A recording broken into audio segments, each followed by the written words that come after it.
amigos? Bienvenidos de nuevo aquí a Desde Mérida. Estábamos platicando, arrancamos la plática en el espacio anterior, analizando cómo empezó el 2024, ¿sí? Y cómo estamos llegando a estos finales de años y qué podríamos esperar para el 2025. La plática ha tomado ahí varios giros, pero quizá el más importante ha sido esta reflexión con la que terminaste, Federico, la distribución de la riqueza.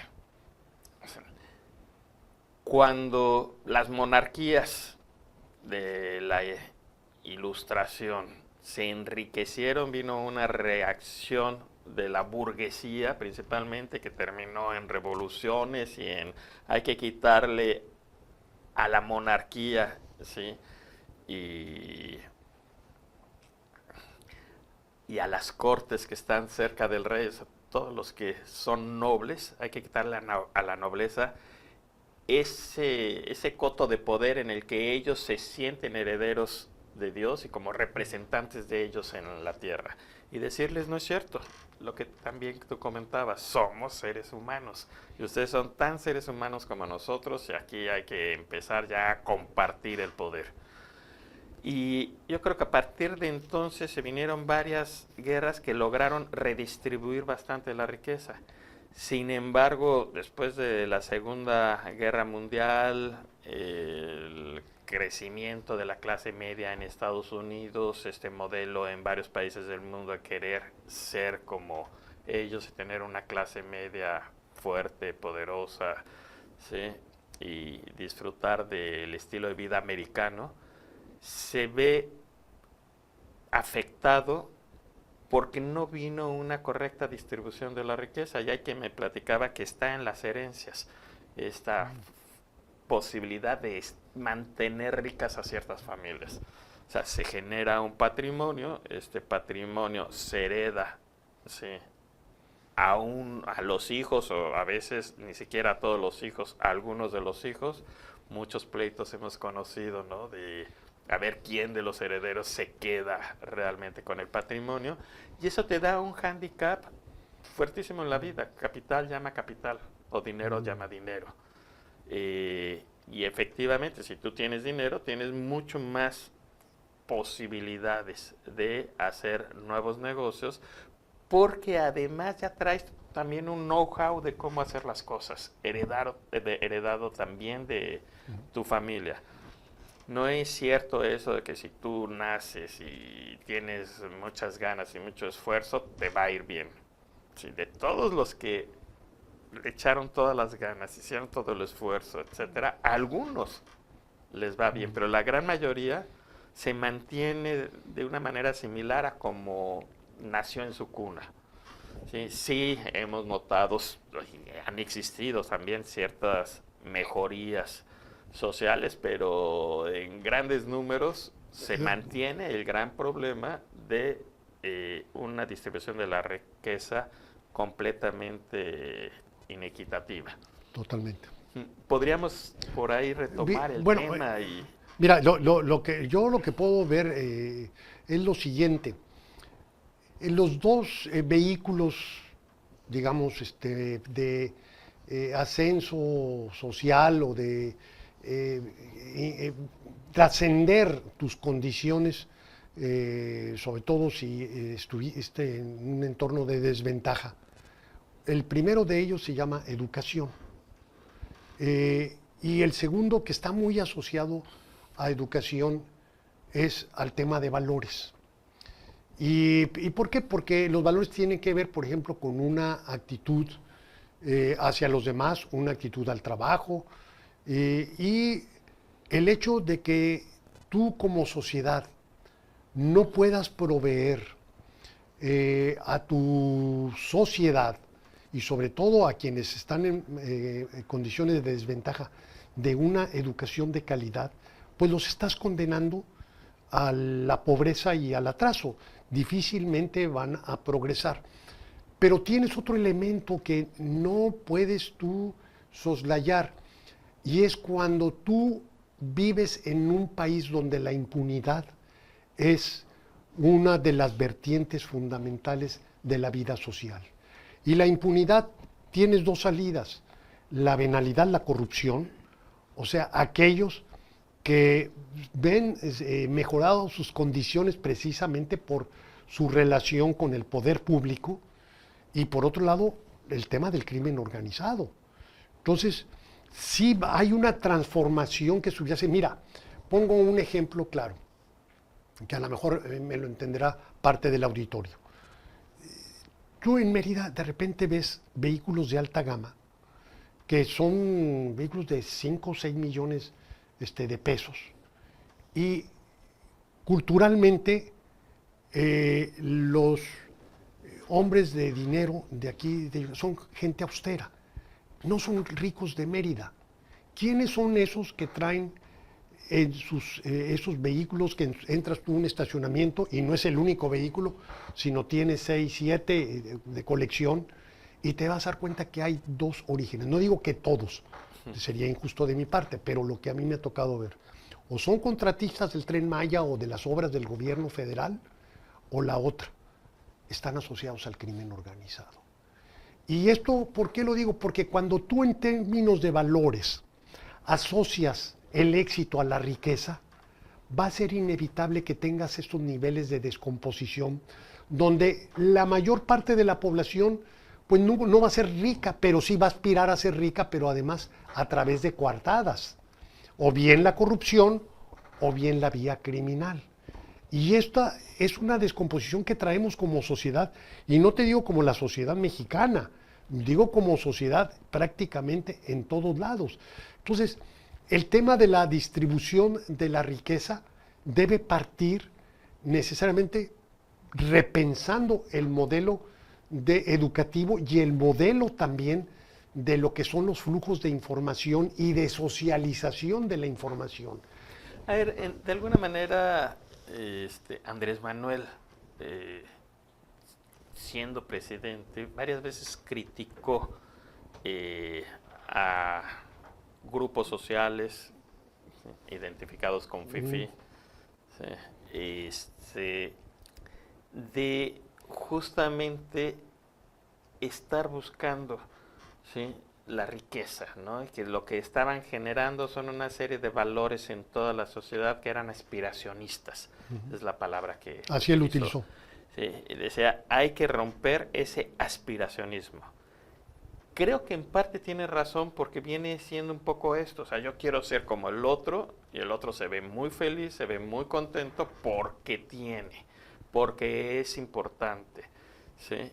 Y ante una autoestima débil que muchos mexicanos crecemos con ella, creemos que justamente adquirir esas cosas es lo que me va a hacer fuerte y va a hacer que los demás me respeten y me quieran y me admiren y se acerquen y me saluden, y me va a permitir a mí salir y decir quién soy, ¿sí? Un quién soy muy deformado, porque a final de cuentas soy en función de lo que tengo.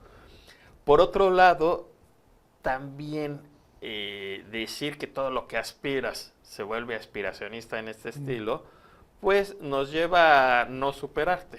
Sí. Y uno de los elementos que da la educación, ¿sí?, y que dan los valores es, vamos a aportar un poco más, a final de cuentas, en los evangelios, ¿sí?, cuando Jesús platica de aquella persona a la que se le dieron 10 denarios, y uno fue y los guardó y el otro los multiplicó.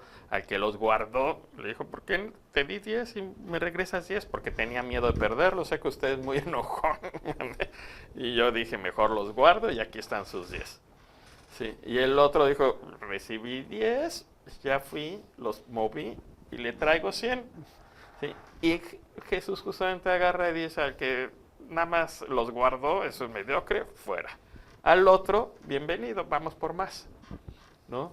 Ese ejemplo nos dice que hay que tratar de mejorar, ¿sí?, de tener, pero no por cuestión de la riqueza. Es más, ya leyendo todos los evangelios, justamente lo que no le gusta a Jesús es que haya esta presunción de la riqueza. Sí. Bueno, mira, yo al respecto lo que puedo decir es que son dos posturas extremas.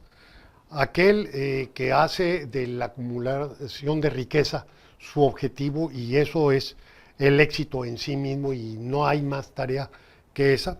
Y la otra donde dice, no, ¿sabes qué?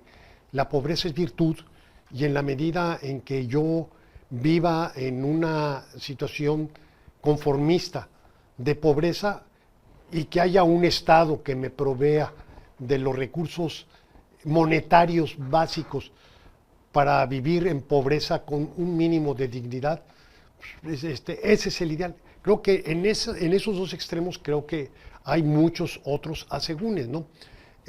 Yo primero lo que diría que es propio de la condición humana el mejorar tus condiciones de vida y que es muy injusto para un país donde hay tanta pobreza y tanta desigualdad hacer de la pobreza virtud.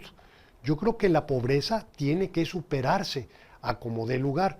Y lo que dices, bueno, ¿cómo se puede superar de manera virtuosa? Y superar de manera virtuosa significa dos aspectos. Primero, apostar a la educación y no a la delincuencia, no a la corrupción. Y por la otra, la cuestión de valores. Y en términos de valores, ¿qué es? Y yo diría un buen cristiano, si nos vamos a un concepto incluso de qué es lo que debe ser. Un buen cristiano es una persona que concilia a partir de su propio desarrollo con su comunidad, con su iglesia, con los demás, con su familia, el éxito o los logros que él va teniendo en el camino. Y lo que yo estoy viendo en estos momentos y me preocupa mucho es que la juventud tiene como que se ha perdido en el camino. Nuestra generación, Bernardo, soy un poco mayor que tú, nos ocupábamos mucho de ser buenos proveedores en nuestra familia y sacrificábamos mucho en función de esa responsabilidad o de esa tarea. Ya después viene donde decir, no, hay otras cosas que tienen que hacerse. Y me da la impresión que en estos momentos como que se ha perdido mucho el sentido de decir, somos agentes sociales que tenemos que hacernos responsables de nosotros mismos y de lo que nos rodea. O sea, veo a los jóvenes de ahora muy aislados y muy desentendidos de lo que debe ser su superación personal y familiar. Me es complicado de repente hacer así comparaciones entre generaciones porque, bueno, sí sucede ahorita cuando nos reunimos los compañeros de la primaria, siempre sale el tema, nuestra época era mejor, nosotros éramos mejores, nosotros hacíamos esto, nosotros disfrutábamos. ¿Sí? Sin embargo, pues también las nuevas generaciones traen lo suyo. Quizá no estamos sabiendo leer qué es lo que traen.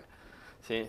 Que si son cristales, que ya todo les desagrada, que están metidos en un mundo de fantasías a través del celular, ¿sí? Pero por otro lado también encuentra uno jóvenes con muchas inquietudes, con mucha creatividad, que manejan las aplicaciones de una manera que a mí me es imposible operarlas.